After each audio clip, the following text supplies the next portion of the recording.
standard or system based upon the use of two metals, traditionally gold and silver, rather than one the typical 19th century bimetallic system defined a nation's first monetary unit by law in terms of fixed quantities of gold and silvers. Those automatically establishing and rate of exchange between two metals. The system also provided a free and unlimited market for the two metals imposed to restriction on the use and coinage of either metals and made all over other money in circulation redeemable in either gold or silver. A major problem in the international use of bimetallism was that with each nation independently setting its own rates of exchange between the two metals, the resulting rate often differs widely from country to country. In the attempts to establish the bimetallic system on international scale, France, Belgium, Italy, and Switzerland formed the Little Monetary Union in 18, 1865. The union establishes in mint ratio between the two metals and provided for use of the same standard unit and issuance of coins. Thank you.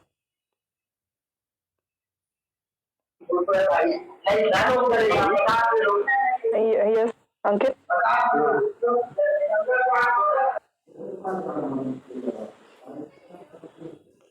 Yes.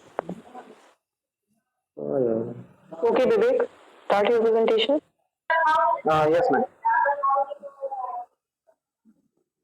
हम जल्दी आ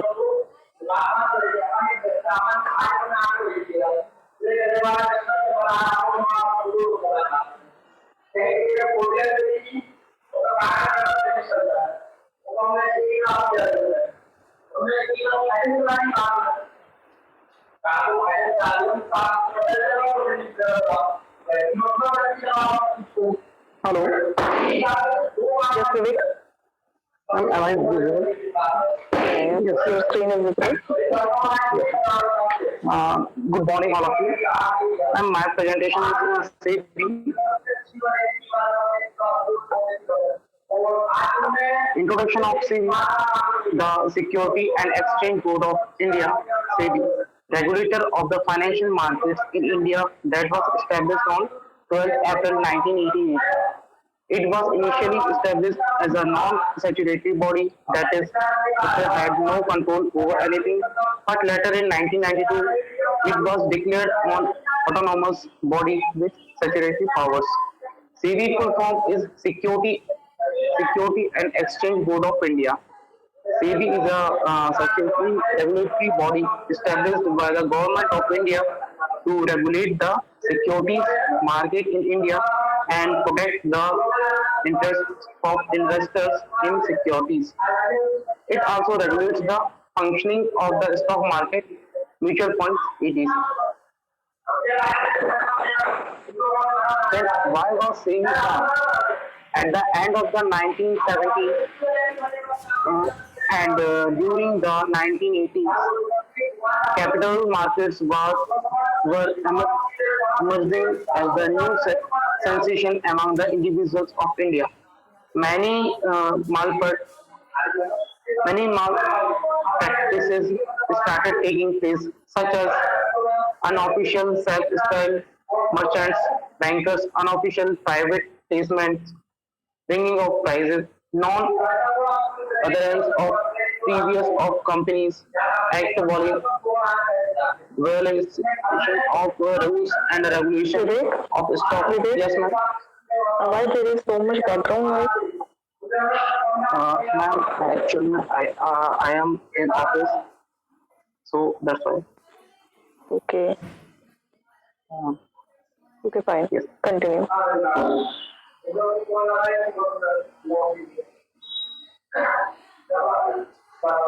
Due to these malpractices, people started losing confidence in the stock market.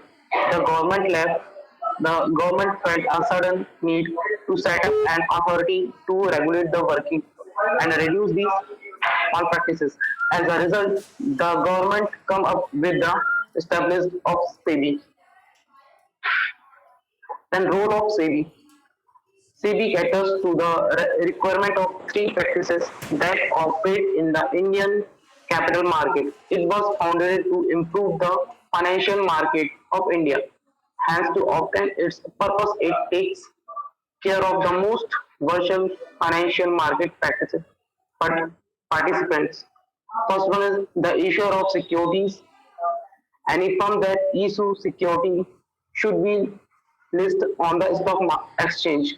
Issuers are entities that help in raising funds from the financial market. The function of SEBI to confirm that the issue of IBOs and FPOs takes place healthy investors. Second was an investor. They help in keeping the market alive as the capital market functions because the traders exist. Investors earn money from the market. So SEBI assures that no malpractices happen against them in the market. Third one is financial intermediate.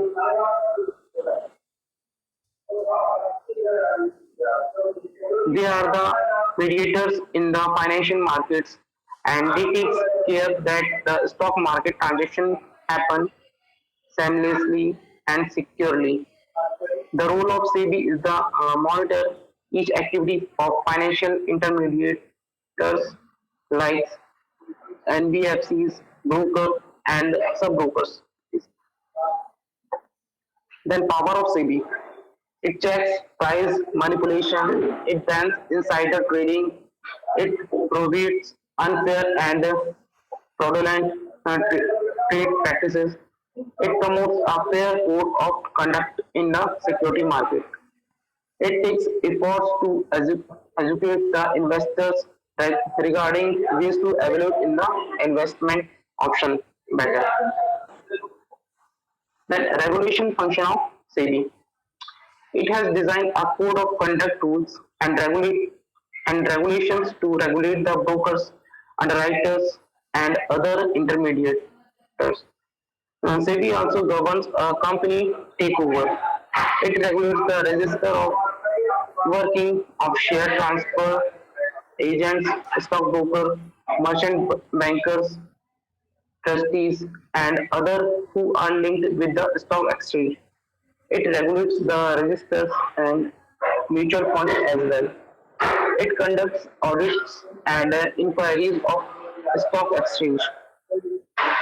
That SEBI guideline employs stock option scheme, then disclosure and investors protection norms, legal proceeding, anti-money laundering norms, listing and delisting of securities, opening of trading terminals overseas. Thank you. Okay. You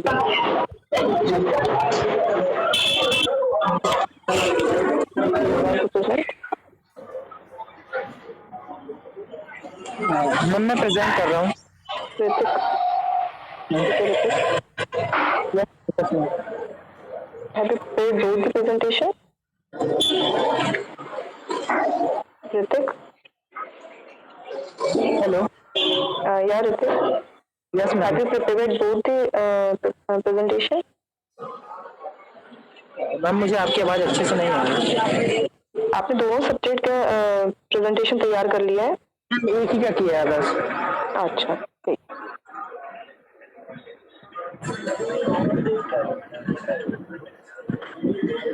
Okay, start your presentation. Yes, ma'am.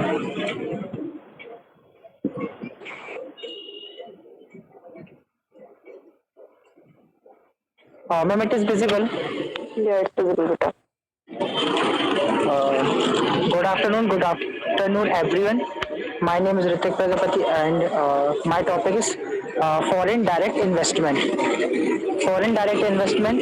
Foreign direct investment is a category of cross-border investment in which an investor resident in one economy establish a lasting interest in and a significant degree of influence over an enterprise resident in other economy.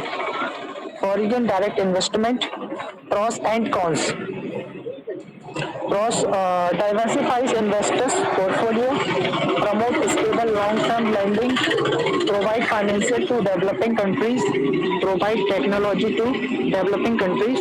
Cons not suitable for strategically important industries. Investors may have less moral attachment and accessible across to local markets. Methods of foreign direct investment. There are multiple methods for a domestic investor to acquire voting power in a foreign company. Below are some examples. First, acquiring voting stock in a foreign company. Next, mergers and acquisitions. Third, joint ventures with foreign corporations. Fourth, starting a subsidiary of a domestic firm in a foreign country. And next, benefit of foreign direct investment. Foreign direct investment offers advantage to both the investor and the foreign host country. These incentives encourage both parties to engage in and allow FDI. Below are some of the benefits for business. And third, market diversification. Fourth, tax incentives. Fifth, lower labor cost. Fifth, preferential tariffs and subsidies. And next, disadvantages of foreign direct investment. Despite many benefits, there are still two main disadvantages to FDI, such as displacement of local business, and next, profit representation. Next, the entry of large firms such as Walmart may displace local business. Walmart is often criticized for driving out local business that cannot compete with its lower prices. And next, in the case of portfolio representation, the primary concern is that firms will not reinvest profit back into the host country. This leads to large capital outflow from the host country. Thank you. Okay, Ritik. Next, who wants to present?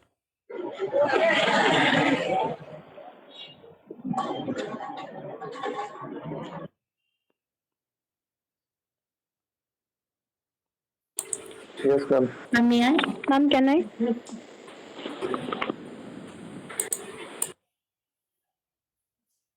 Okay, anyone okay?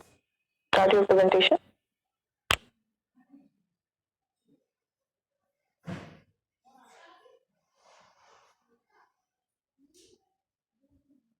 Okay, Pranjal, you start Yes, your ma'am. presentation. Pranjal, Yes, ma'am. Yes, ma'am.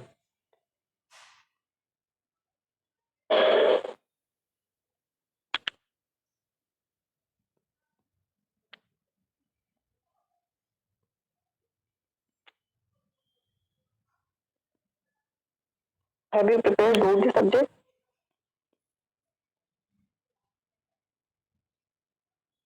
Yes, ma'am. Both. Okay.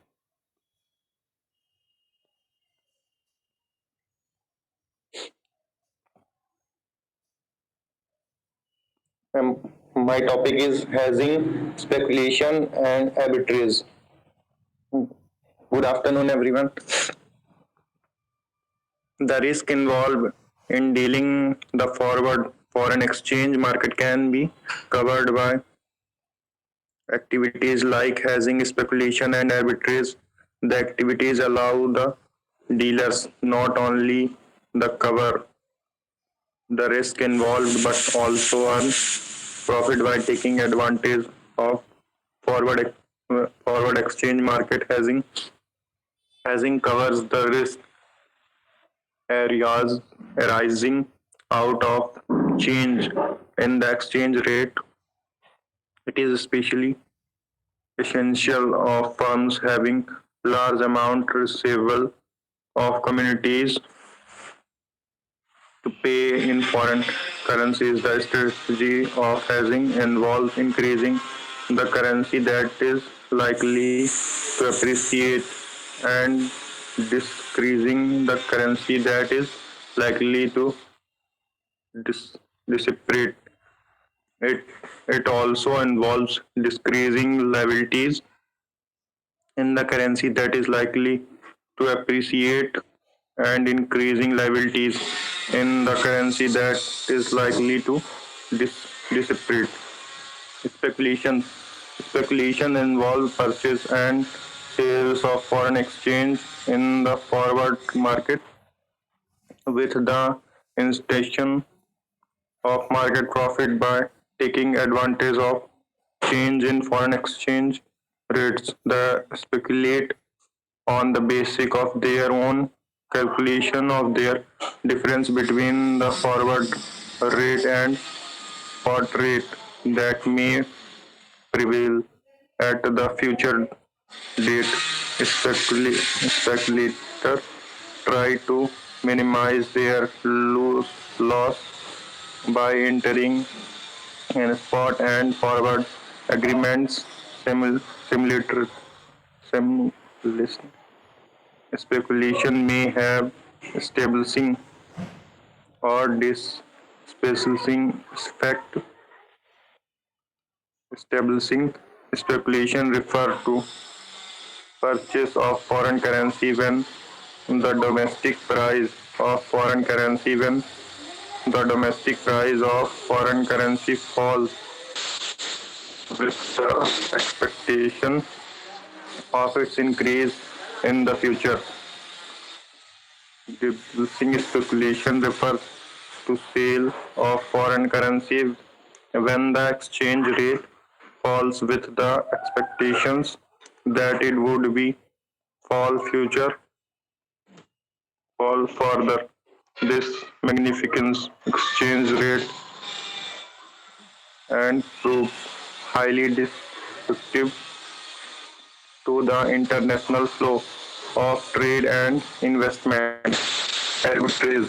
Arbitrage refers to purchase of an asset in a low price market and its sale in higher price market. This process leads to equalization of price of an asset in the segments of the market.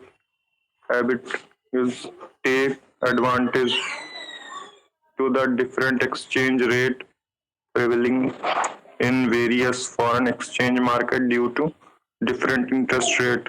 The purchase foreign currency from the foreign exchange market with lower exchange rate and sell the same in market with the higher exchange rate.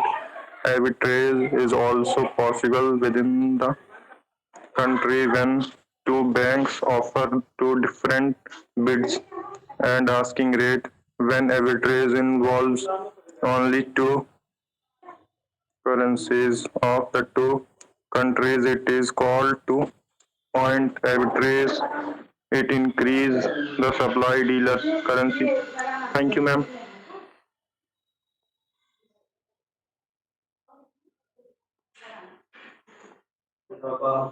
Ma'am. Okay, Pranjal. Yes, ma'am. May I? Yes, certainly. Pranjal, you give your next presentation after some time, after 5 minutes, okay? Yes, ma'am. Certainly. Start your presentation. You have to give only one presentation. And I Yes, have ma'am. already given. Yes, ma'am.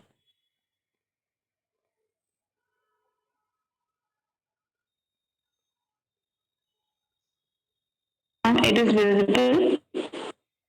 No, your screen is not visible. Okay, ma'am. Pranjal, stop sharing your screen.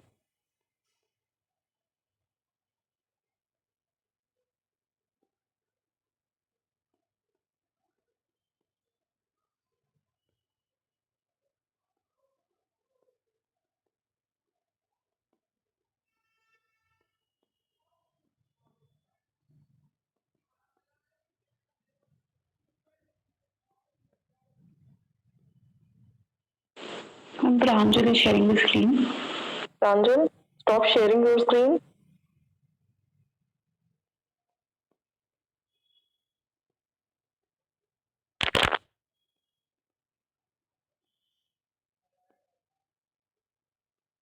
Okay, Satya, start your presentation.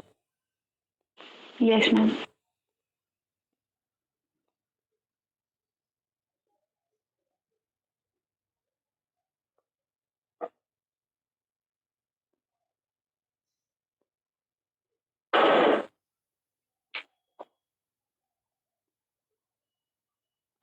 Am I visible now? Yeah, it's visible. Gita. Okay, so good afternoon, everybody. Today's my topic for presentation is capital adequacy norms. So, what do banks do? Bank takes money from the depositors, shareholders, and by using the deposit cash funds positions to give loans and assets. Disbursing loans, the bank should have enough money or free capital so as to interest the depositors and bear the unexpected losses. What is BIS? BIS is Bank for International Settlement, which was established in 1930. It is one of the oldest financial institutes to maintain economy of the world.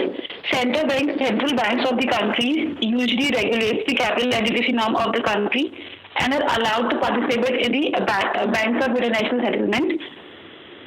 60 central banks are the members of BIS, which contributes to the 95% of the world's GDP.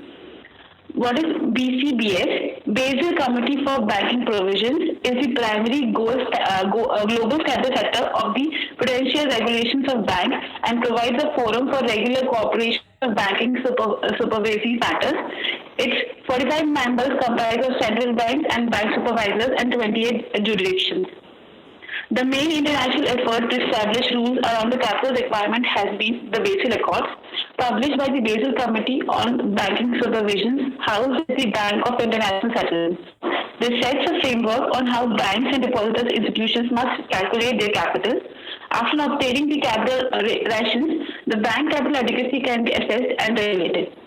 In 1988, the committee decided to introduce the capital measuring system, which was named as Basel I. In June 2004, they replaced Basel I by significantly more complex capital adequacy norms and frameworks and named it Basel II. Following the financial crisis in 2007, Basel II was replaced by Basel III, which was regularly phrased in between 2013 to 2019. Basel III. So actually, we are now working on Basel III norms. So what Basel III? Basel III is a set of international banking regulations developed by the Bank for the International Settlement in order to promote stability in the international financial system. Basel III regulations are designed to increase damage to the economy by banks that take too much risk while giving loans or investing.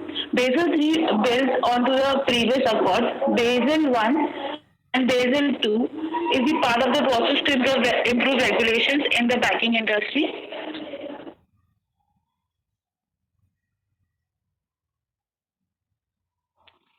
Basel III suggests as following reforms. First is minimum capital requirement, counter measurement, leverage ratio, and liquidity requirements. So what capital? So basically capital is source of fund, not a use of fund. Different funds such as debt, equity, public deposit, etc.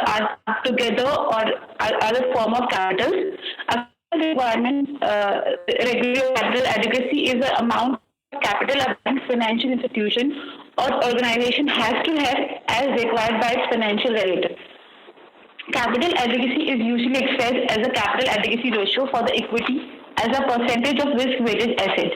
Capital adequacy is expressed in ratio where numerator is total capital and the denominator is risk-weighted asset. It ensures that capital institutions do not take on excess leverages and this becomes insolvent.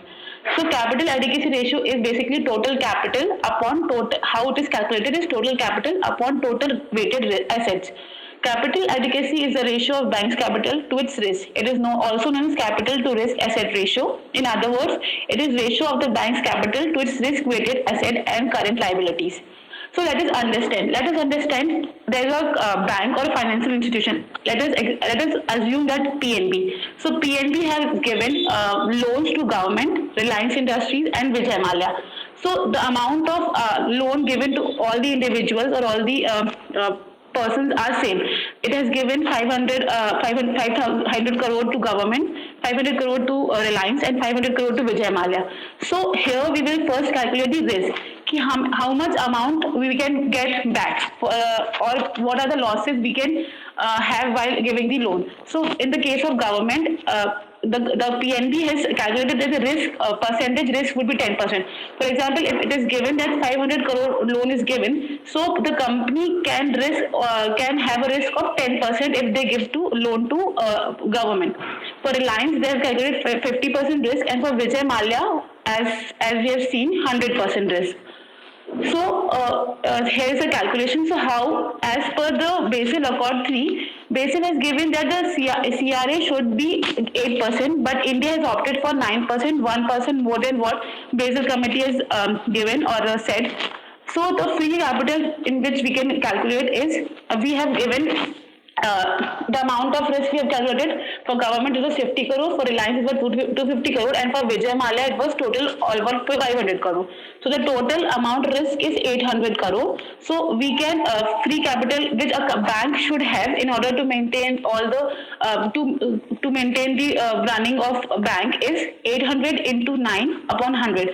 With 9 is the ratio which the regulation or the RBI has given in order to maintain the free capital. So it comes out to be 75 crore. So a bank is lending 1500 crore in loan, and it should maintain 72 crore at its free capital in order to run the bank. So what are the types of capital? Types of capital is first is Tier 1 capital, second is Tier 2 capital, third is risk weighted asset, and the third is subordinate debt. So capital 1, Tier 1 capital is which is first readily available to protect the unexpected loss. It is called Tier 1 capital. It is also called the core capital. Whatever the capital the bank first shows to in its financial accounts or in its dies on bills, it is the first year which is shown to the people, which is disclosed. It is in the document, it is disclosed. It includes shareholder equity and share premiums, statutory reserves, which is SLRs, capital assets, and undistributed profit retained earnings. This is Tier 1 capital. Tier 2 capital is the capital which is second, readily available to protect the unexpected losses, and is called Tier 2 capital. Basically, जो भी capital banks के पास होती है, but they are not sure about its amount की कितना amount मिलेगा. For example, if a bank is having a property or any institution, जो भी उसका organization है, उसका जो building है, उसकी आज capital क्या होगी या आज 10 साल बाद capital क्या होगी, इसका अमाउंट क्या मिलेगा उसको refund, that is not exactly to be calculated. तो this is tier 2 capital. It is supplementary capital. It is not disclosed in the reserves. It it generates liability and it cannot be evaluated accurately. It includes revaluation shares, preferential shares, general loss reserves, hybrid debt or equity capital. So the risk-based capital guidelines are supplemented by the leverage ratio requirement. To be adequately capitalized, a bank holding company must have Tier 1 capital ratio of at least 4%, combined Tier 1 and Tier 2 capital of ratio at least 8%, and leverage ratio at least of 4% in order to get adequately capitalized.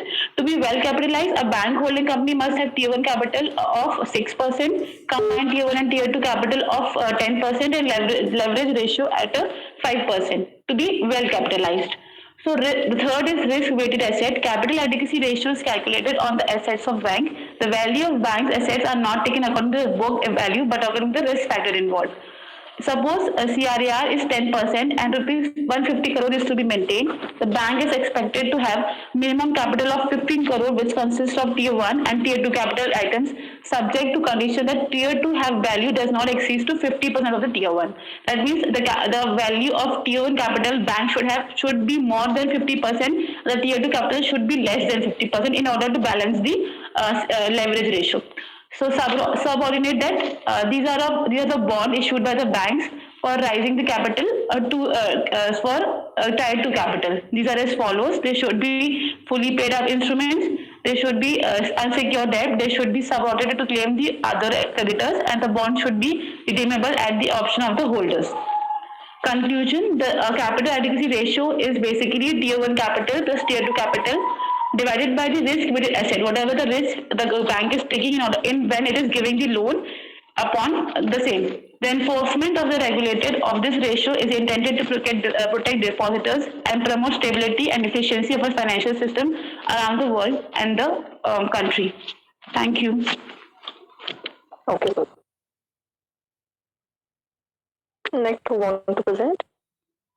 Ma'am, can I? Me. Vandita? Okay, Yes, ma'am. Ma'am, before that, can I please take the screenshot? Yeah, take it. Swatmi has taken your screenshot. Okay, thank you. Thank you, Ritika.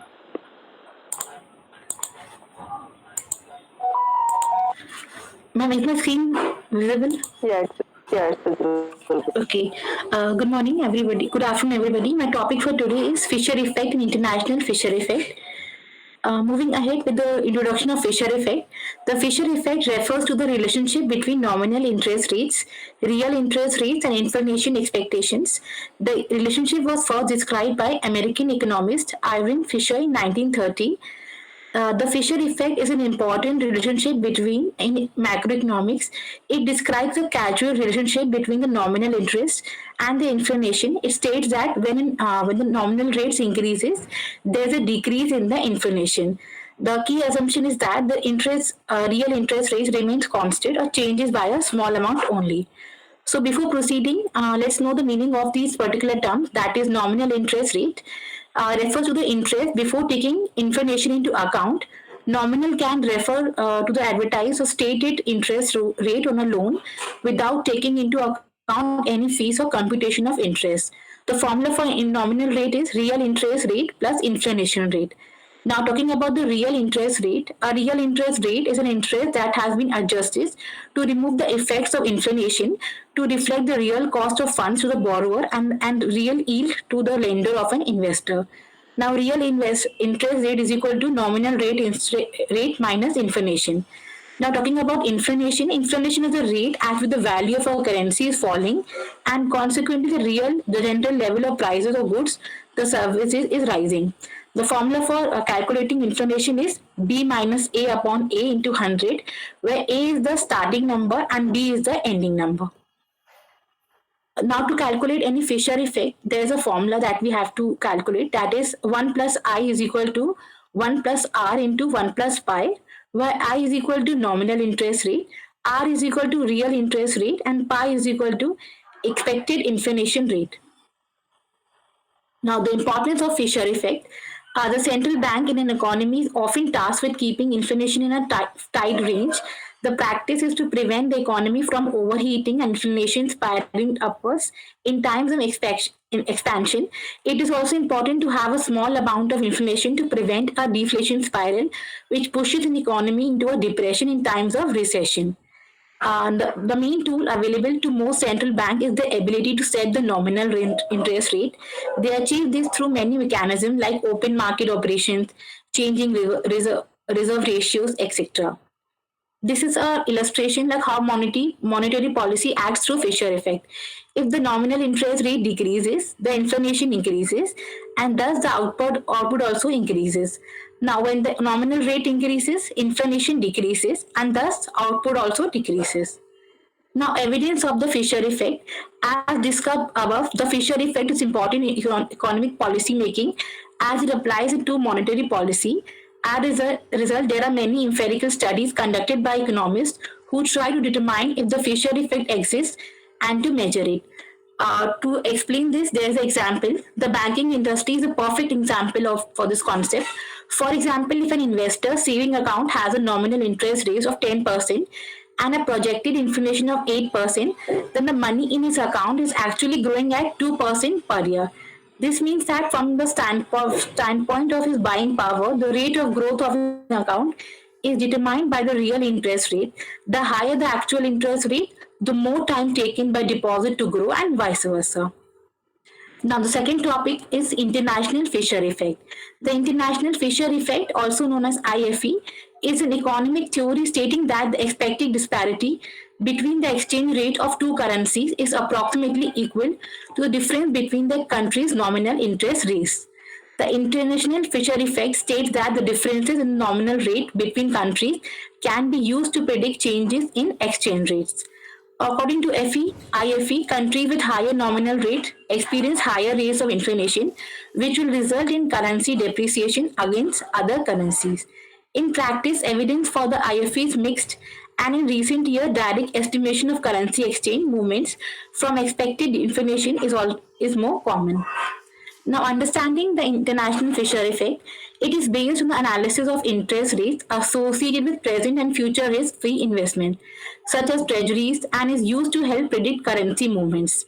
This in contrast to other methods that solely use inflation rates in the prediction of exchange rate shifts, instead functioning as a combined view relating inflation and interest rates to a currency's appreciation or depreciation. Now, the theory stems from the concept that the real interest rates are independent of other monetary variables, such as changes in a nation's monetary policy, and provide a better indication of the health of a particular currency within a global market. This theory was named after US economist Irving Fisher. Now, how to calculate international Fisher effect? The formula to calculate this is E is equal to 1 plus I2 divided by I1 minus I2, which approximately is equal to I1 minus I2, where E is the present change in the exchange rate, and I1 is the country A's interest rate, and I2 is the country B's interest rate. Now, to explain this, there's an example. If country A's interest rate is 10% and country B interest rate is 5%, countries B's currency should appreciate roughly 5% compared to countries A currency. The rationale for IFE is that a country with higher interest will also tend to have higher inflation rate. This increased amount of inflation should cause the currency in the country within a higher interest rate to depreciate against a country with lower interest rate. Now, the application of international Fisher effect. Empirical research testing the IFE has shown mixed result, and it is likely that other factors also influence movement in currency exchanges. Historically, in time when interest rates were adjusted by more significant magnitudes, the IFE held more validity. However, in recent years, inflation expectations and nominal rates around the world are generally low, and the size of interest rate changes is correspondingly relatively small. Direct indication of inflation, such as consumer price index (CPI), are more often used to estimate expected changes in currency exchange rates. Now, the main difference between Fisher effect and the international Fisher effect are related models but are not interchangeable. The Fisher effect claims that the combination of anticipated rate of inflation and real interest of return are represented in the nominal rate interest. The IFE expands on the Fisher effect, suggesting that because nominal rates reflect anticipated inflation and currency exchange rate changes are driven by inflation rates, then currency changes are proportionate to the difference between two nations' nominal rate interest. Thank you. That's it. Okay, Vandita. So have you prepared both the subjects? Yes, ma'am. Okay. Ma'am, should I start with second or should I start after some time? As you wish. You if you want to take 5 minutes rest, you can take. Okay, ma'am. I'll begin the next presentation in 5 minutes. Okay, fine. Okay. Ma'am, can I? Shrutika. Yes. Okay, Shrutika. Yeah, Shrutika. Start your presentation. Okay, ma'am.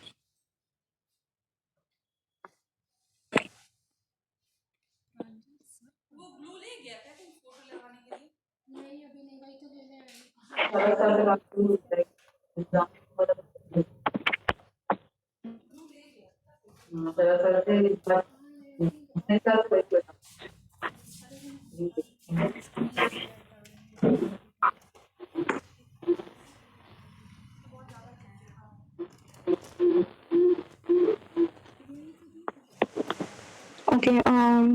Good afternoon, ma'am. Good afternoon, everyone.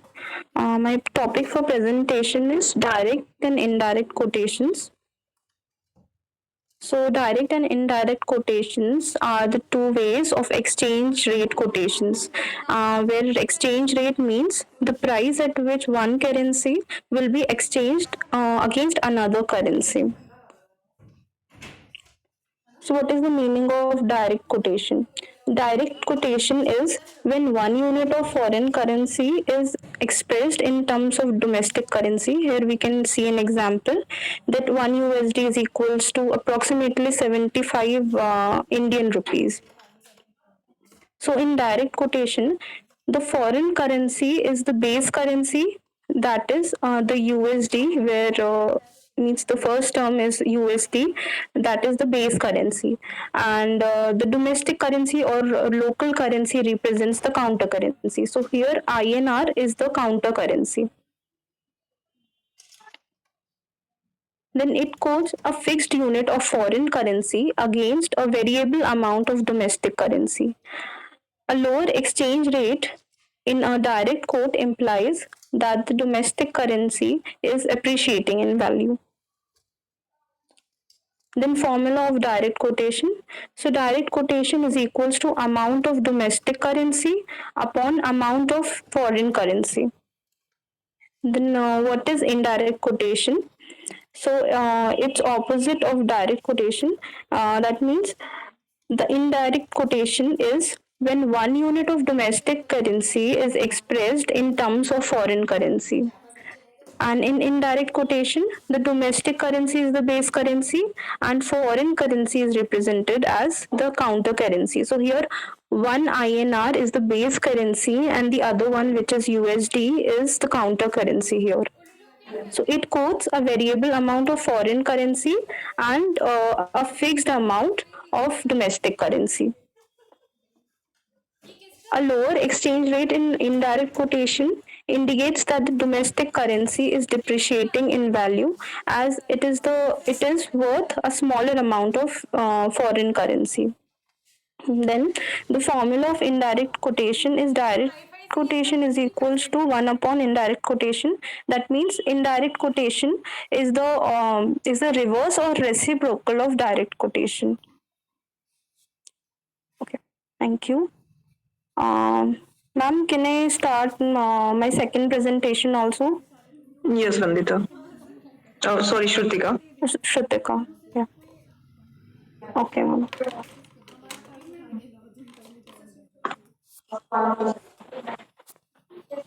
भैया हमें बात करनी है, आप उधर shift हो जाओ। कहाँ है और सब भैया इसके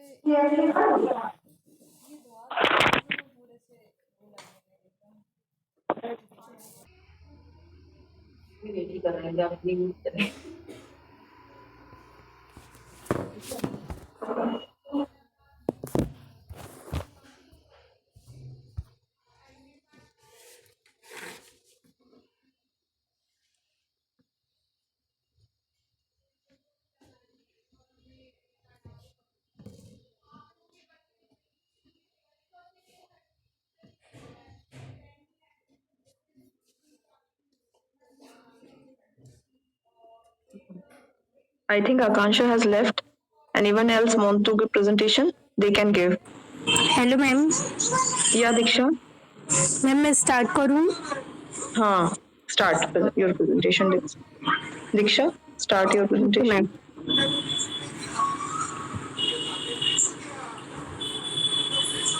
Good afternoon, everyone. My presentation is securitization. It is sense of conversation of loan or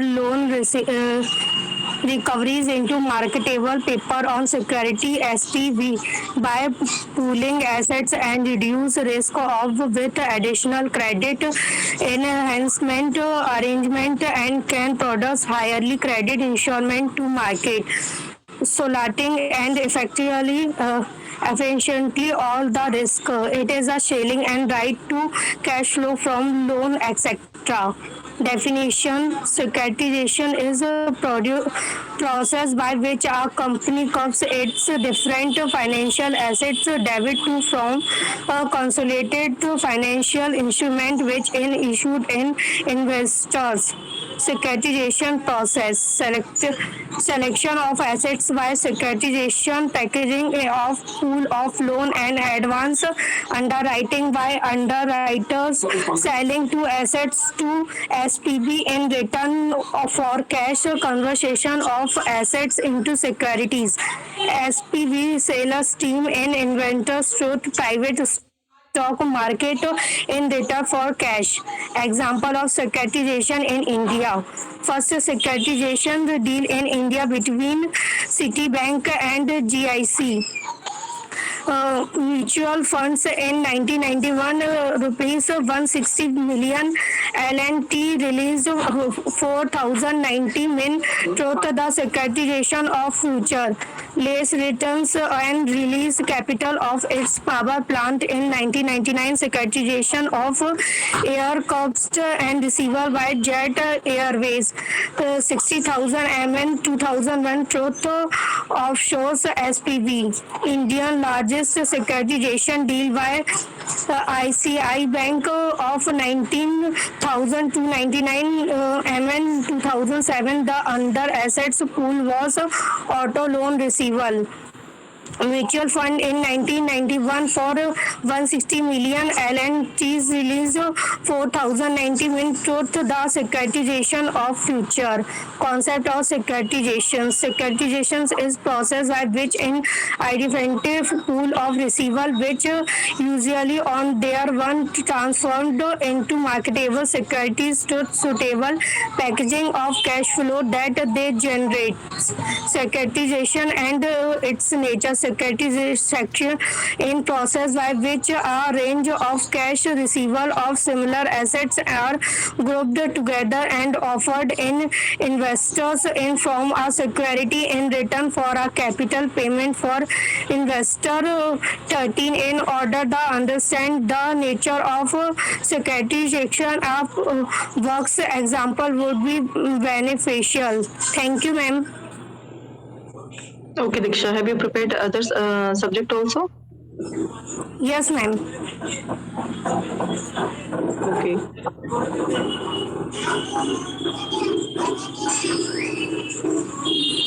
So you want to give next presentation also? Yes, ma'am. Start call, ma'am. Yeah, start your presentation, beta. Good afternoon, everyone. My topic is Forex reserve costs and benefits. Definition: foreign exchange reserve are also called Forex for FX reserve and are the amount of foreign currency deposit that a country's central bank holds. Our national central bank will have these reserve in different currency, e.g. dollar, euro, pounds, etc. Forex reserve. Indian has large foreign exchange reserve holding for cash, bank deposit, bonds and other financial assets denominated in currency other than Indian national currency in Indian rupees. The reserve are managed by the Reserve Bank of India for the Indian government and main component in foreign currency assets. Compositions: Reserve Bank of Indian Act and Foreign Exchange Management Act 1999 set the legal provision for governing and foreign exchange reserve. Reserve Bank of Indian accumulated foreign currency reserve by pursuing for authorized dealer and open market operations. Foreign exchange reserve of Indian Act as a cushion against rupees volatility once global interest rates start rising.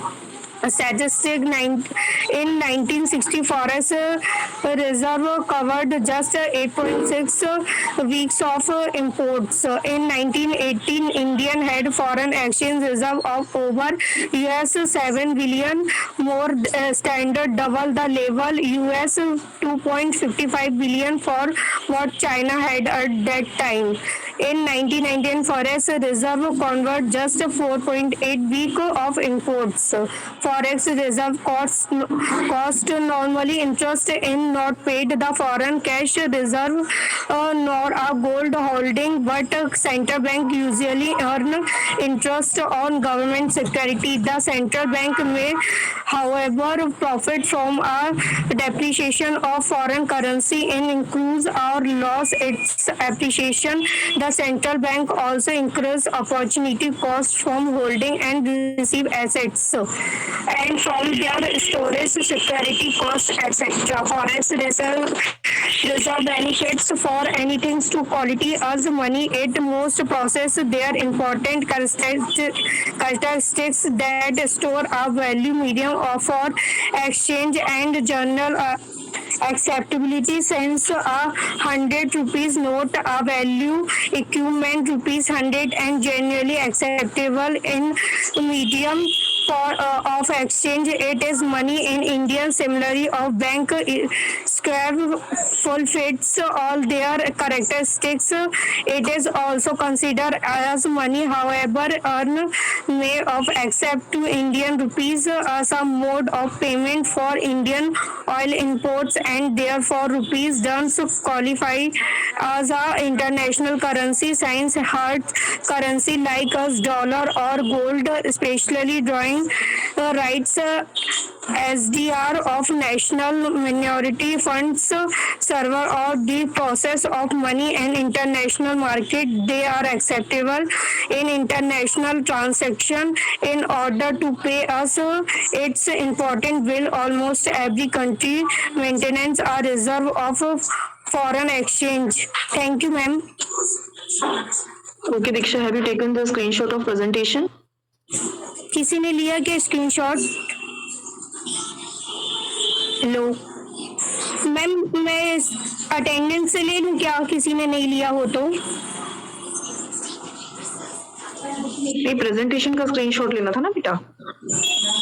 Ma'am वो कैसे ले सकती हूँ मैं, कोई और ही ले सकता है। दीक्षा तुम स्क्रीन पे प्रेजेंटेशन करो, मैं स्क्रीनशॉट ले लेती हूँ। Okay okay.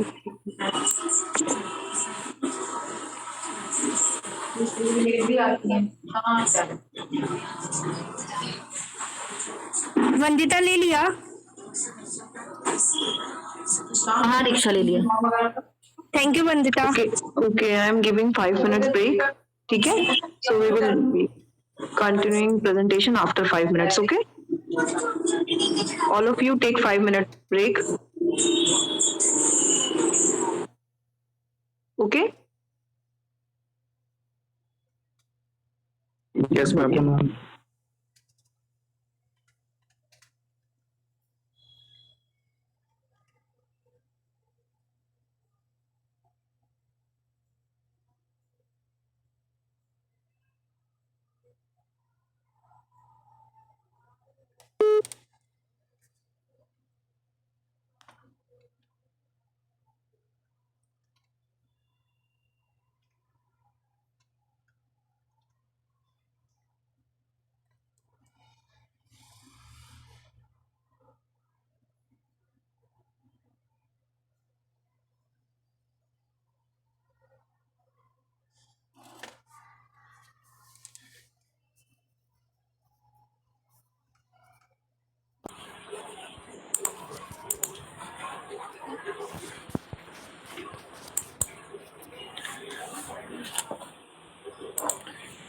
Good afternoon, everybody. Once again, my second topic for FIM is MIFM is presentation on repo rate and reverse repo rate.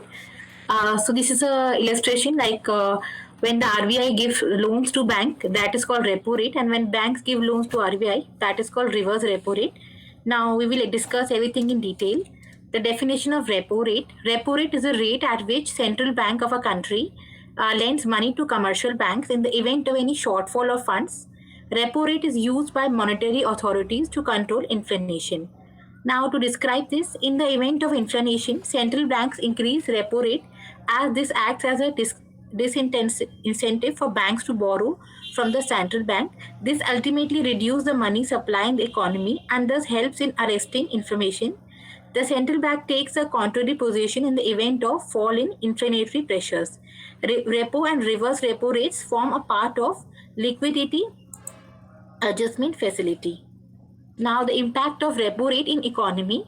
Repo rate is an important component of the monetary policy of the nation, and it is used to regulate the liquidity, inflation, and money supply of the nation. Additionally, repo rate levels create a direct impact on the pattern of borrowing by the banks. In other words, in situation of increased repo rate, the banks need to pay higher interest to RBI in order to avail funds, while in terms of lower repo rate, the cost of borrowing funds is also less. Now, there are some scenarios which impacts the repo rate. The first one is when the inflation rate is high. At times of high inflation in economy, the central bank regulates the flow of money in the economy by increasing the repo rate, which results in fewer borrowings by the businesses and in the industry. The result of this increase is slowing down the money supply and the investment activities in the economy, which is instrumental in controlling the inflation rate. The second scenario is when to increase liquidity in the economy, when there is a requirement of increasing liquidity in the market, RBI eases the repo rate so that the businessman can borrow money for investment purposes, which results in an increased money supply in the economy. The effect of such a step is that it becomes instrumental in the economy of the growth of the economy. Now, scenarios that leads to increase and decrease of repo rate. Increase in repo rate when there is a high inflation rate in the economy, as per the RBI, the condition may further surge when there is a risk of depreciation of the currency, when it wants to reduce any speculation that arise in areas of foreign exchange, the possibility of the formation of asset bubbles as a result of an excessive amount of capital formation. Decrease in repo rate, that situation in which RBI assumes that both inflation and the physical deficit are well controlled, and there is no likely possibility that a demand-led price surge will be observed. When the economy is showing signs of slowdown, and RBI looks to accelerate the economy by facilitating a more friendly monetary policy. If the balance of payment situation is deemed to be normal by the RBI, then there is a decrease in repo rate. Now, the second topic is reverse repo rate. Reverse repo rate is a rate at which central bank of a country, that is Reserve Bank of India, in case of India, borrows money from commercial banks within the country. It is a monetary policy instrument which can be used to control the money supply in the country. Now, to describe this, an increase in the reverse repo rate will decrease the money supply and vice versa, other things remaining constant. An increase in repo rate means the commercial bank will get more incentives to park their funds with the RBI, thereby decreasing the supply of money in the market. Now, reverse repo rate and money flow. When there is an increase in the reverse repo rate, it allows commercial banks to push the additional funds into the safe custody of the RBI for a short term and also an attractive interest for the same. This step brings about a reduction in the liquidity of the banks. The second is RBI accepts the excess money from the banks by providing government securities as collateral. This is facilitated using LAF, that is Liquidity Adjustment Facility. Now, the impact of reverse repo rate on economy. The reverse repo rate has an impact on the economy, as when reverse repo rate is increased, banks deposit the surplus funds with RBI in order to gain interest. The result is that the economy experiences reduced money flow. The bank find it more flexible to deposit the money in the central bank rather than providing it to individuals or businesses, which may result in boosting the value of the rupee. Similarly, inflation is controlled by the RBI by increasing the reverse repo rate, and when the situations are perfect for increasing the inflation, RBI then cuts the reverse repo rate and reverse repo rate and repo rate so as to inject liquidity in the economy. The impact of change in repo rate can be seen in home loans. Like whenever, as an increased repo rate, will encourage banks to invest the surplus funds in low risk government security instead of providing credit to individual. It causes home loans to become dearer, while the opposite effect is seen in when the reverse repo rate is decreased. Now, there's a difference between repo rate and reverse repo rate. The basic difference between repo rate and reverse repo rate is that a high reverse repo rate dries up the money supply, while a high repo rate results in injecting more liquidity in the system. The reverse repo rate is always lower than the repo rate. That's it. Thank you, ma'am. Okay, Vandita. Next, who want to give presentation? Ma'am Akanksha Patel. Akansha. Ma'am मेरी first वाली meeting में and हो गया था presentation, तो मैं फिर से उसको। नहीं बेटा, नेक्स्ट दे दो आप, सेकंड दे दीजिए। Okay ma'am.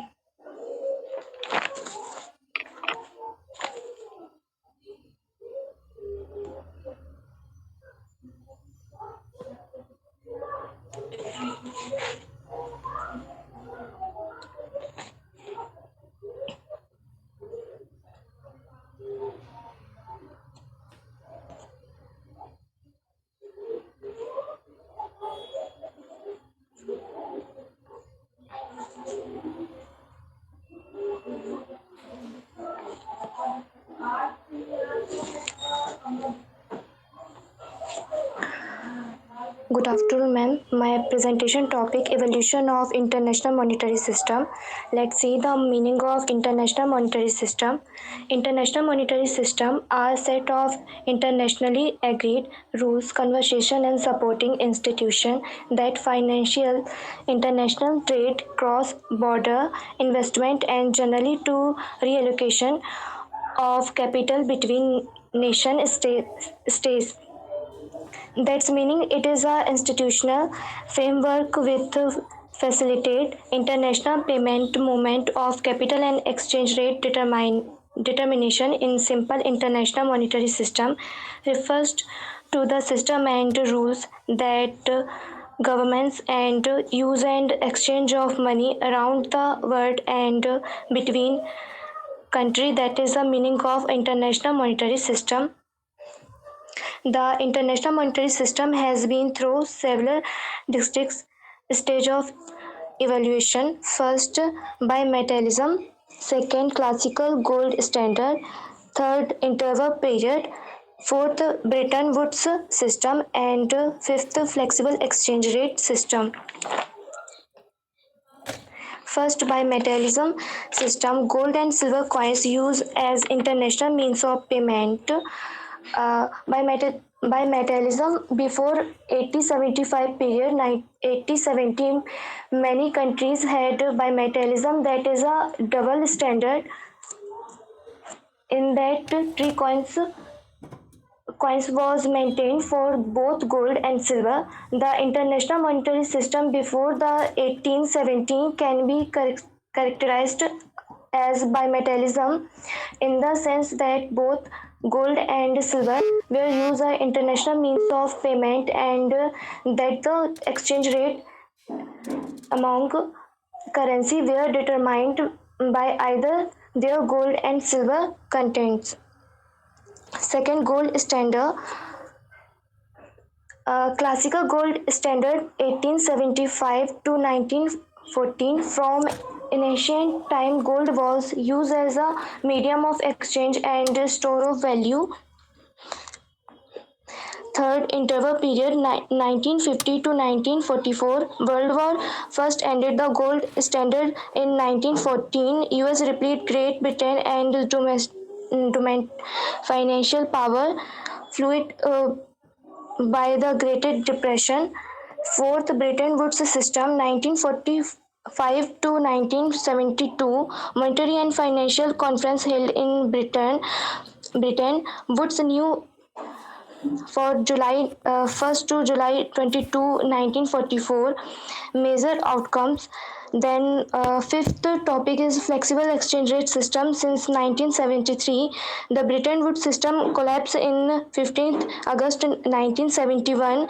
Fixed exchange rate system was formalized in January 1976 when IMF members meeting GMEX and agreed to the rules of the international monetary system that are in place today.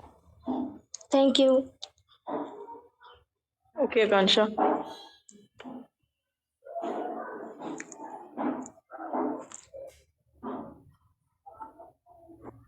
Okay, next, who want to present? May I, ma'am? Amit Jaiswal.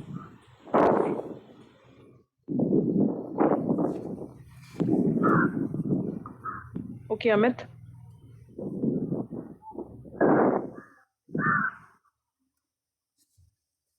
Okay, Amit, start your presentation. Yes, yes, ma'am.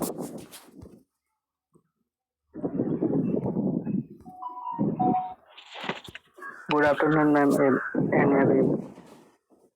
My topic: classical gold standard, strength and weakness.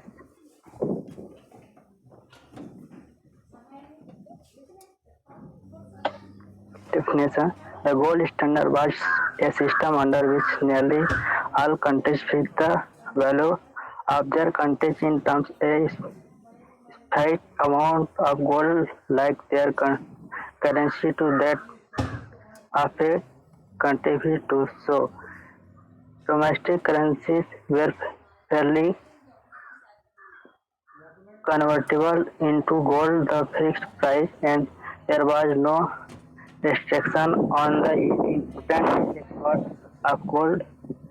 Gold coins circulated as domestic currency alongside coins of other metal and notes with the composition varying by country as each currency was fixed in terms of gold exchange rate between participating countries were also fixed.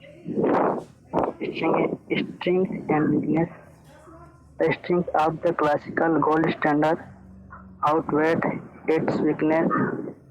This is mainly due to the gold monetary system of automatic stable stabilized minimums and contested the effect of bombs and depression was also creating prolongs countries price their therefore to the fact that the gold standard managed to achieve an international economic equilibrium between countries. It provides to a reliable system despite the weakness. It summarizes their weakness include transportation, intervention in capital flow, result in price stability. The first notable weakness of national countries being fixed against gold was due to influence associated with the transport of gold, also due to the that interaction that result in inflow and outflow of gold price stability was evident as interest rate change with the flow of gold.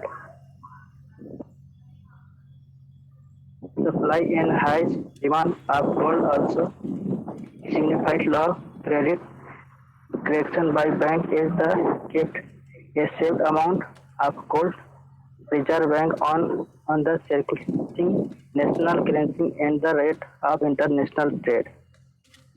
Thus it was the strength for bank as a watch. It was their best instinct to keep high reserve to meet high demand and avoid shortage. High reserve also provide customers their gold with a sense of security. Features of gold standard. The first feature was that national currencies were fixed against gold, meaning that gold could be converted into national currency for the domestic use to fixed rate. The second feature was that goal was to international means for making payment and using receipts. The sense that was the international unit of account for transaction and trade between countries. The fourth feature refers to the rules surrounding the classical gold standard, which where central bank could buy or sell gold at fixed rate. Interest rate on the national countries moved the gold flow, and central bank did not hold reserve of foreign currency, as only gold and domestic currency were used to trade transactions domestically. Last main feature of the gold standard was the fact that a work based to forced exchange effect of surplus adjustment. In summary, this easily outline the strength and weakness of the classical gold standard. Rules of gold standard: elastic money supply, flexible price system, free movement of gold, no elastic capital movement, no international identification, proper distribution of gold. Advantage: the advantage of the gold standard are that it limits of the power government or bank cause price the inflation by the excuse issue of paper currency. At last, there is evidence that even before World War I, monthly outlines did not contract the supply of money when the country incurred a gold outflow, and I created certainly in the international trade by providing a fixed pattern of exchange rate. Disadvantage: the disadvantages are that I might not provide sufficient flexibility in the supply of money, because the supply of newly mined gold is not closely related into growing needs of the world economy. Or conversely, supply of money, a country might not be able to its lot of economy from the depreciation of inflation in the rest of the world, and the process of adjustment for the country with the payment efficient can be long and painful when where a increased employment, a decline of the rate of economic expenses. Thank you.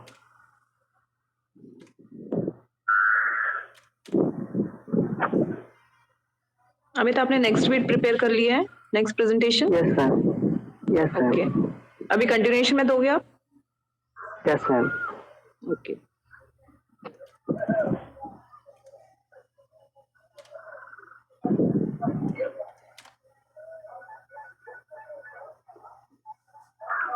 MIFS topic: foreign exchange market. Foreign exchange market meaning: foreign exchange market is the market which foreign currencies are bought and sold. The buyers and sellers include adherents from foreign exchange brokers, commercial bank, and the central bank. Like any other market, foreign exchange market is a system, not a place. The transaction is that market are not conferred only on the or few foreign currencies. In fact, there are a large number of foreign currencies which are counted in the foreign exchange market. Functions of foreign exchange market: Foreign exchange market perform the following three functions. Tra- First, transfer function is transfer purchasing power between the countries involved in the transaction. This function is performed through credit interaction like bill, foreign exchange, bank draft, and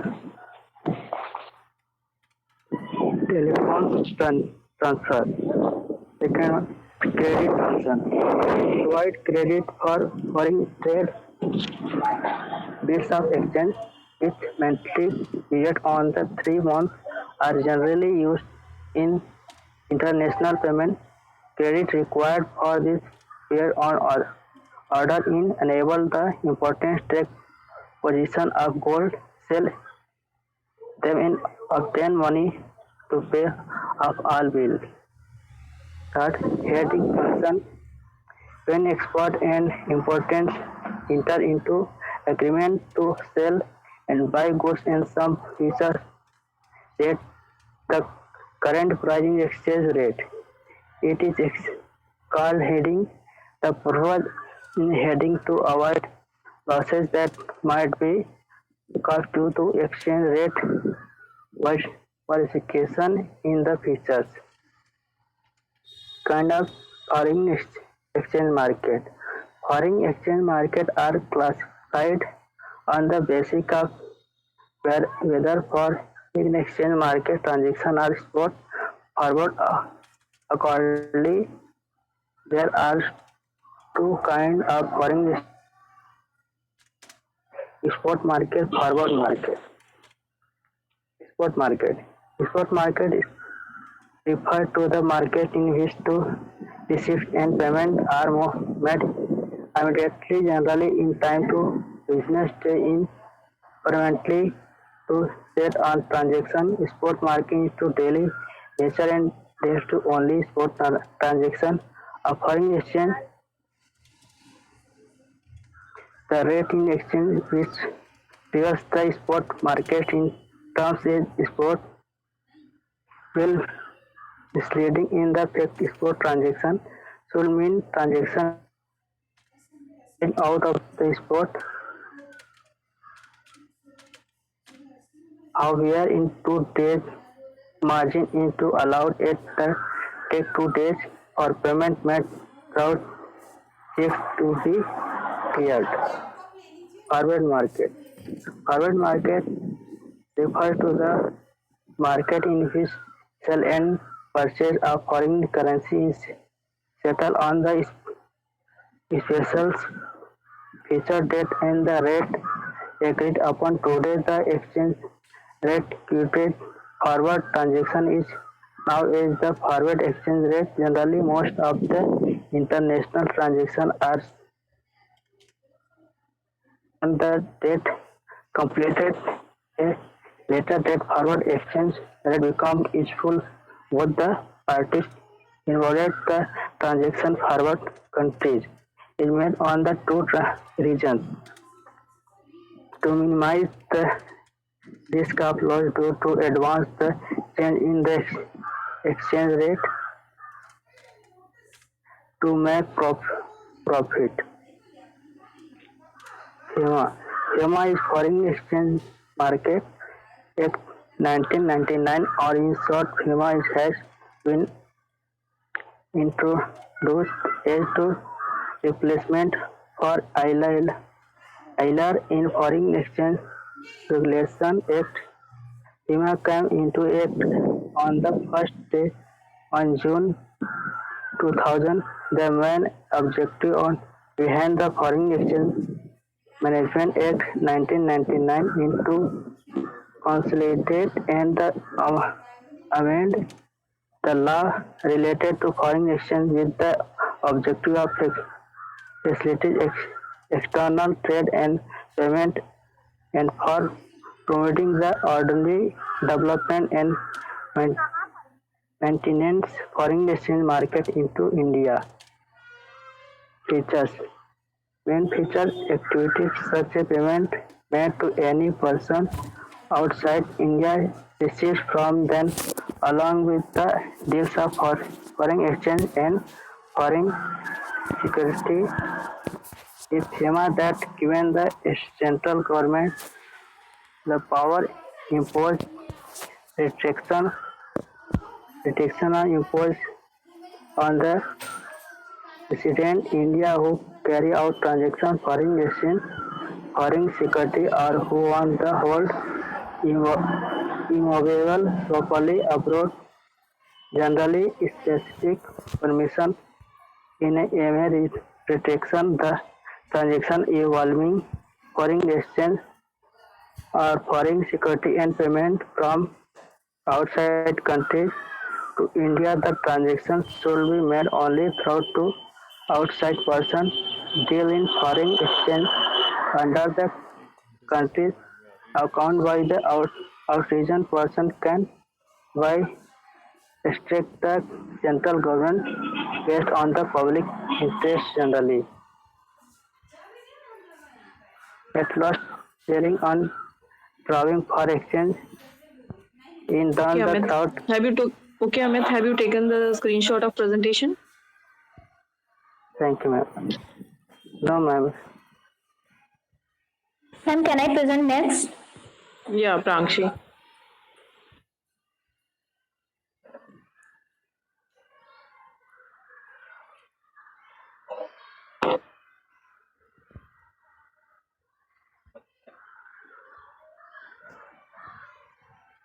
Okay, Prankshi, start your presentation.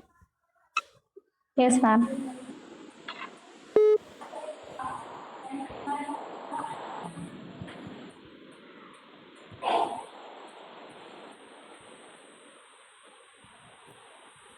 All those who have given presentation, if they want to leave, they can leave.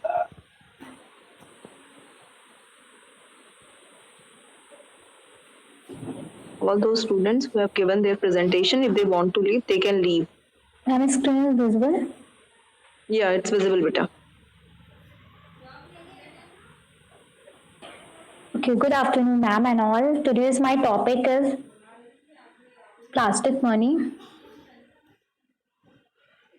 So what is a plastic money? Plastic money is a name given to all types of plastic bank cards. So holders of valid card have authorization to purchase goods and service up to permitted amount, call it a credit limit.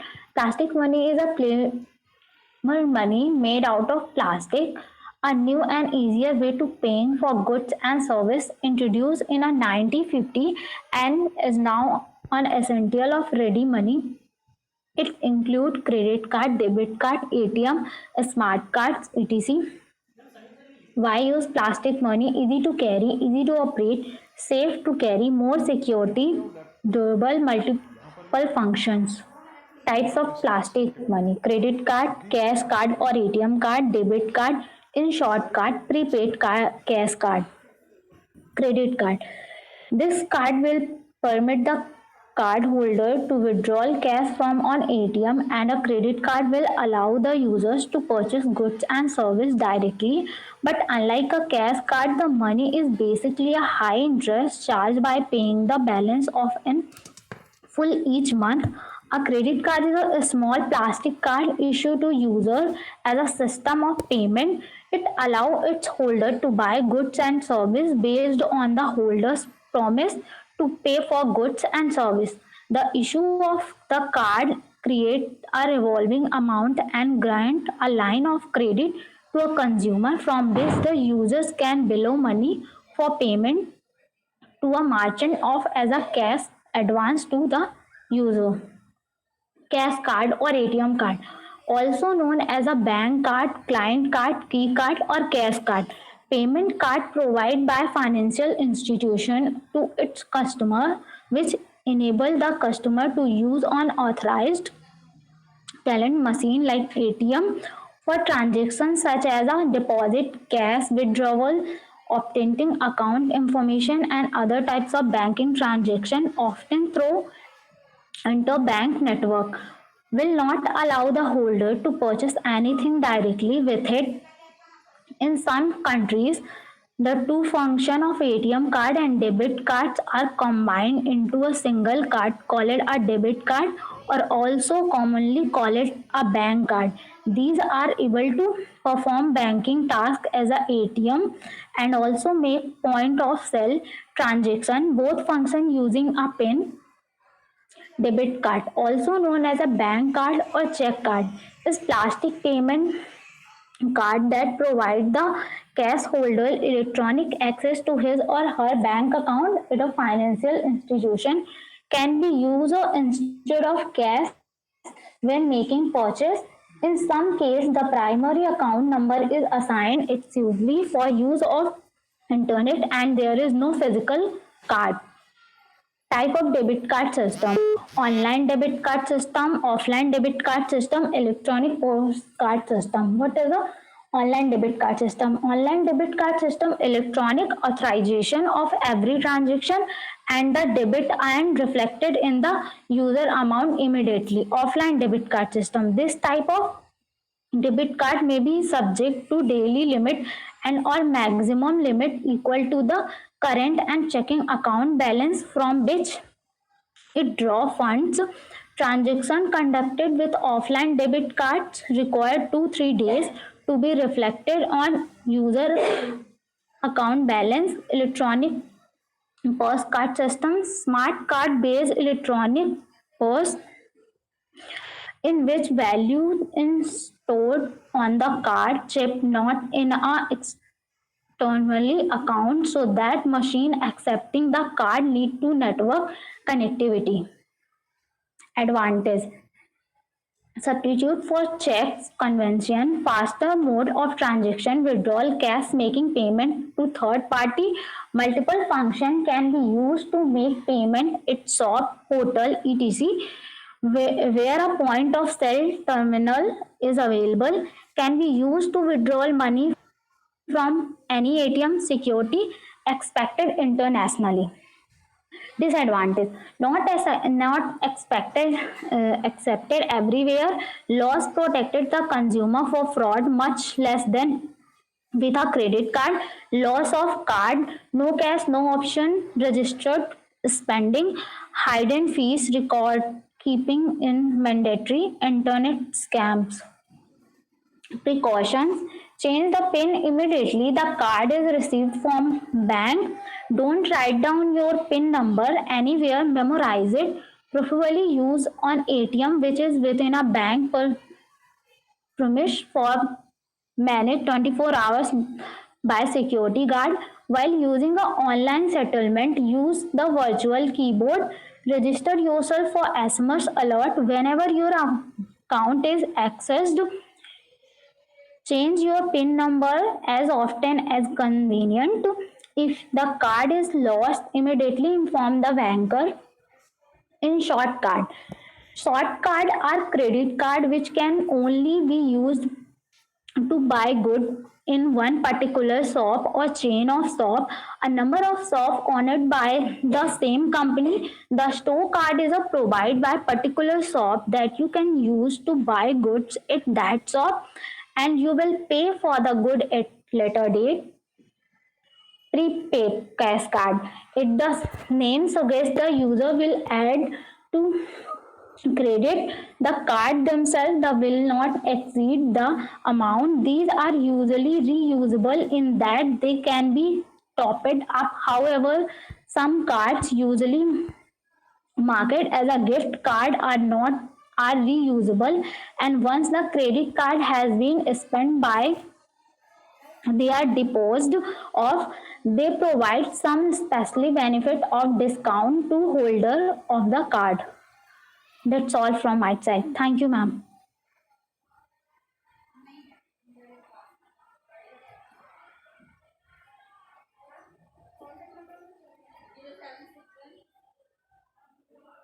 Okay, Prangshi. May I? Anshika. Yeah, Anshika. You have to give one presentation when you have already given, okay? Okay, I'm Okay, second. Anshika. Yeah. I am saying one you have already given. You have to give only one presentation today. Anshika. Yes, ma'am. Yes, ma'am. Okay.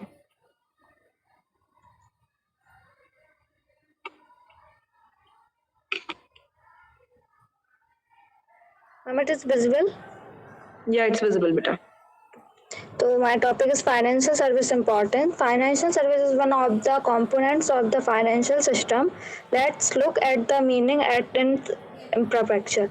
Importance of financial service. It is the presence of financial service that enables a country to improve its economic condition, whereby there is more production in all the sector leading to economic growth. The benefit of economic growth is reflected of the people in the form of economic prosperity, wherein the individual enjoys higher standards of living. It is here the financial service. Enable an individual and inquire of option various consumer products through the purchase. In the process, there are number of financial institutions which also earn profit. The presence of these financial institutions promote investment of production, saving, etc. Importance of financial service. Vibrant capital market expand activities of financial market, benefits of government, economic development, economic growth, ensure credit yield, maximize return, maximize risk, promote savings, promoters investment, balance, recognize development, promotion of domestic foreign trade. So first is promoting investment. Mutual fund provide ample opportunity of different type of saving. In fact, different type of अंशिका investment. I guess ma'am left हो गई हैं. ओह, फिर मैं किसको सुना रही थी? ठीक है.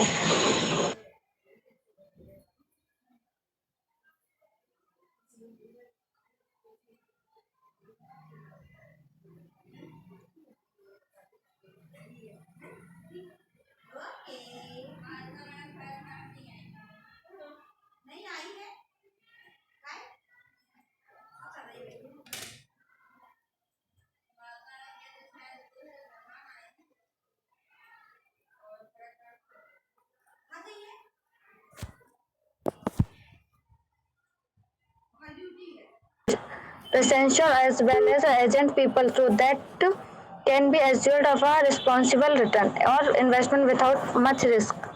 For people interested in growth of their savings, various reinvestment opportunities are provided. The law enacted by the government regulate of working of various financial services such as a way that the interest of the public who save through these financial institutions are highly protected.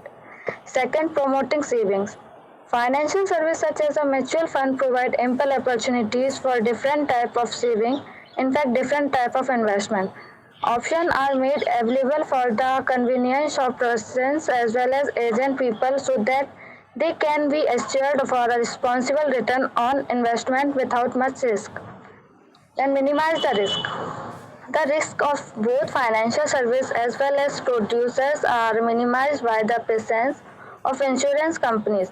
Various types of risk are covered which not only offer protection from the fluctuation business condition but also from risk caused of natural calamities. And maximize the return. So the presence of financial service enable businessmen to maximize their return. This is possible due to availability of credit at the responsible rate.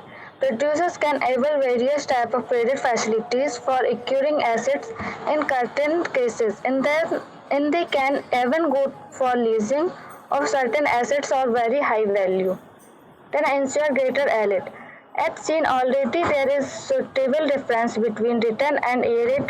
It is a yield which attract more producers of enter the market and increase their production to meet the demands of the consumer. The financial service enable the producer to not only earn more profit but also maximize their wealth. Financial enhance their goodwill and induce them to good in a diversification. The stock market and the different type of diversification market provide ample opportunities to get a higher yield for the investor. Benefit of government. The presence of financial service enable the government to raise both short-term and long-term funds to meet both revenue and capital expenditure through the money market, government raise start the funds via the issue of the treasury bill. These are produced by a commercial bank from out of their depositors' money. That's a economic development. A financial service enables the consumer to obtain different type of product and service by which they can improve their standard of living, purchase of car, house, and other essential as well as luxurious items is made possible through their purchase, leasing, and housing finance companies. Thus, the consumer is complete to save while to enjoy the benefit of the asset which is has acquired with the help of financial service. Economic growth. The development of all a sector of essential for the development of the economics. The financial service ensure equal distribution of funds to all the three sectors, nominal, primary, secondary, and tertiary, also that activities are spent over the balanced manner in all the three sectors. This brings a balanced growth of the economics as a result which employment opportunity are improved.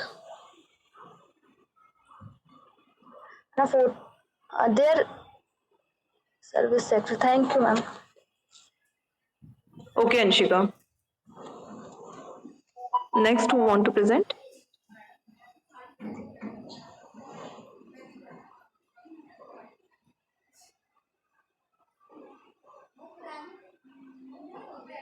Next, who will present?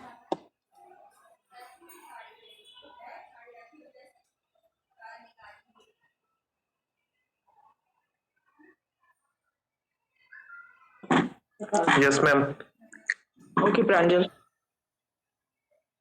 Start your second presentation. Yes, ma'am.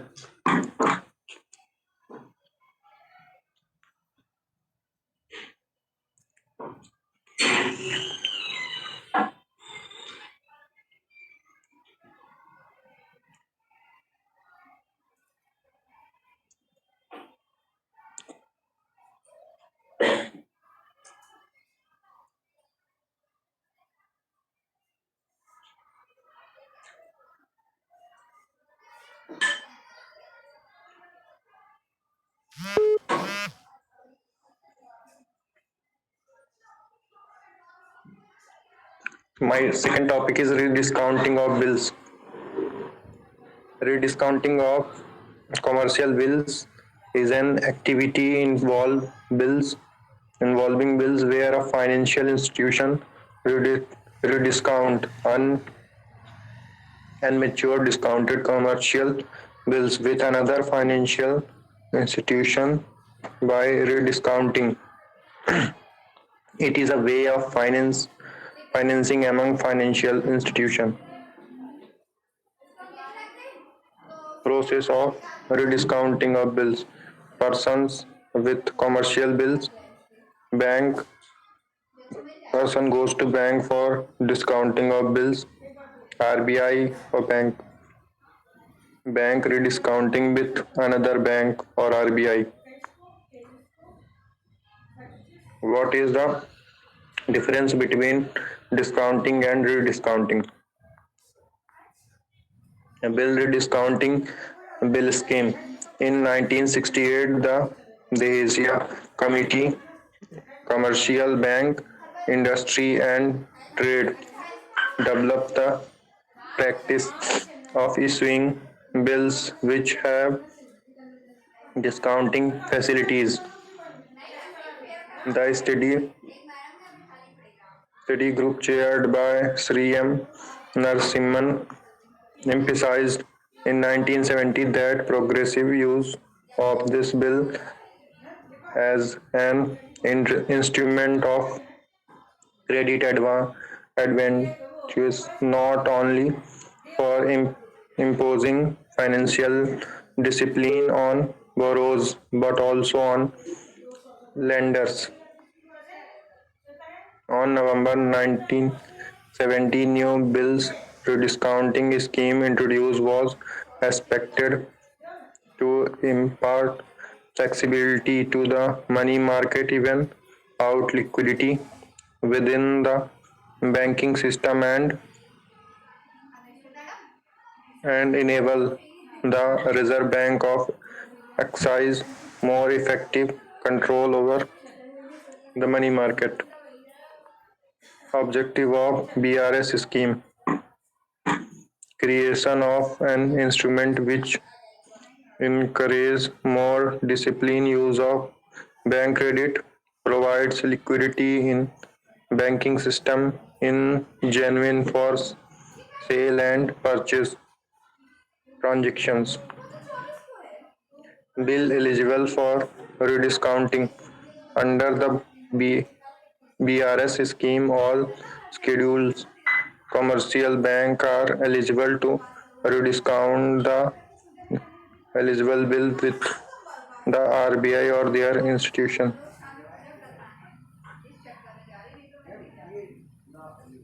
Condition for eligibility: unsense not more than 19 days, accepted by purchaser, licensed bank should have two good signature, one of bank, natural or transaction indicated on face of bill. Commodities of RBI are not eligible. Genuine trade bill. Rediscounting process by bank. Commercial bank are allowed to draw debitees, unsense promissory notes for maturities up to 90 days on the strength of commercial bills discounted by their branches. The function of rediscounting of bills and drawing debitees promissory note is centralized with the bank main fund activity for effective control. Rediscounting bank issue certificate to the bank of whose bills it is has rediscounted containing acknowledgement and value. RBI debitees regarding bill rediscounting in excess of eligible bill will be traded as uncensured borrowing. Only uncensured bill held by other bank can be rediscounted. For finance companies cannot avail this facility. Bill discounted by non-bank should not be rediscounted by banks. Accommodations bills cannot be rediscounted. Lodging of bill with RBI. In the beginning, at the time of rediscounting of bills, the banks were required to lodge all such bills with RBI. This involved a lot of work. To minimize these difficulties, the RBI has dispensed with the requirement of lodging of eligible bill up to face value of 10 lakh. So banks now keep the bills even after rediscounting with them as agents of RBI on due date payment is made. RBI asks bank to keep rediscounting bills with itself only. As agent of RBI, bank collects money on maturity from the bank it had bought. Reason for slow success: reclaims limit of coverage, poor responses of public sector, limitation of 90 days. Bill market rate: SBI only rate at which SBI used to discount hundies of indigent bankers. Commercial banks rate the rate at which commercial banks get bill discounted with each other SBI discount rate at which SBI discount first class unsense bills bank rate at which the RBI discounted eligible bills from commercial banks. Computations of discounting of released at the time of rediscounting. Such discount can be relevant. Importance of BRS and funds management. The finite maturity period. It provisions for penalty are attractive to goods signature, minimize the risk. Better way of using credit. Banks can meet their funds requirements by discounting with RBI. Thank you, ma'am. Okay, Pranjal.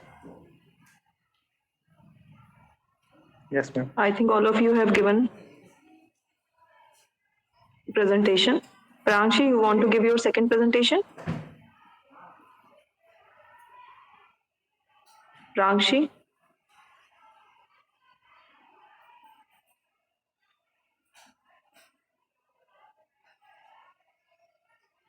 Okay, I think only Shadab is left. Shadab, start your presentation.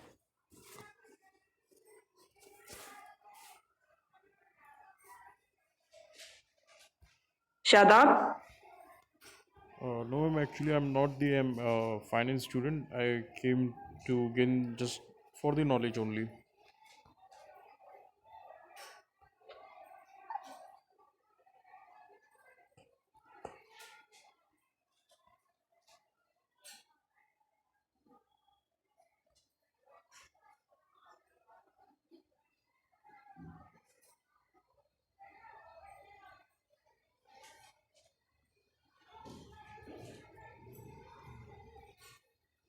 Presentation?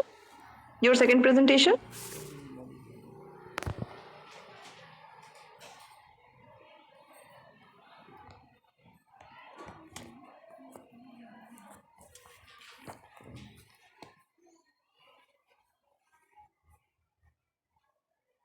Okay, I am winding up presentation, okay? Ma'am, thank you, ma'am. Okay, Thank beta. you.